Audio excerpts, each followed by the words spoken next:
ਕਹਿੰਦਾ ਕੀ ਦੁਨੀਆ ਦੀ ਦੱਸਾਂ ਯਾਰੋ,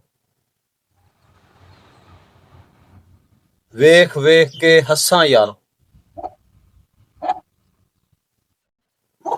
ਤਗੜੇ ਨੂੰ ਤਾਂ ਕਰੇ ਸਲਾਮਾਂ ਤੇ ਮਾੜੇ ਦੇ ਗਲ ਪੈਂਦੀ ਆ। ਚੜਦਾ ਲੈਂਦਾ ਪਾਸਾ ਦੁਨੀਆ ਵੇਖ ਹੀ ਲੈਂਦੀ।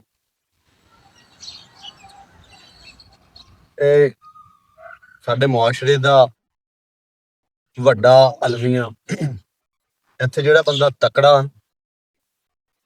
ਉਹਦੇ ਨੇੜੇ ਨਹੀਂ ਜਾਂਦਾ ਕੋਈ। ਜਿਹੜਾ ਵਿਚਾਰਾ ਸਾਡੇ ਵਰਗਾ ਮਾੜਾ ਹੁੰਦਾ ਉਹਨੂੰ ਬੰਦੇ ਭੱਜ ਭੱਜ ਕੇ ਐਵੇਂ ਨਵਾਈ ਰੱਖ।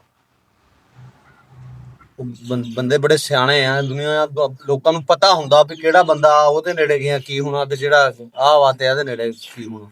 ਬੰਦੇ ਹਮੇਸ਼ਾ ਪਾਣੀ ਨੀਵੇਂ ਥਾਂ ਨੂੰ ਹੀ ਆਉਂਦਾ, ਲੇਕਿਨ ਇਸ ਤਰ੍ਹਾਂ ਕਰਨਾ ਨਹੀਂ ਚਾਹੀਦਾ। ਗੱਲ ਜਿਹੜੀ ਹੱਕ ਸੱਚ ਦੀ ਹੋਵੇ ਉਹ ਕਹਿਣੀ ਚਾਹੀਦੀ ਆ, ਉਹ ਚਾਹੇ ਤਕੜਾ ਹੋਵੇ ਜਾਂ ਮਾੜਾ ਹੋਵੇ। ਇਹ ਤਾਂ ਨਹੀਂ ਹੁੰਦਾ ਵੀ ਉਹ ਤਕੜਾ ਕੂੜਾ ਵੀ ਹੋਵੇ ਤਾਂ ਉਹਨੂੰ ਸੱਚਾ ਕਰ ਦਿਓ, ਜੇ ਮਾੜਾ ਵਿਚਾਰਾ ਸੱਚਾ ਵੀ ਆ ਤਾਂ ਉਹਦੇ ਤੁਸੀਂ ਗੱਲ ਪਾਓ। ਇੰਝ ਨਹੀਂ ਹੋਣਾ ਚਾਹੀਦਾ। ਤੇ ਬੰਦਿਆਂ ਵਾਲੀ ਗੱਲ ਕੋਈ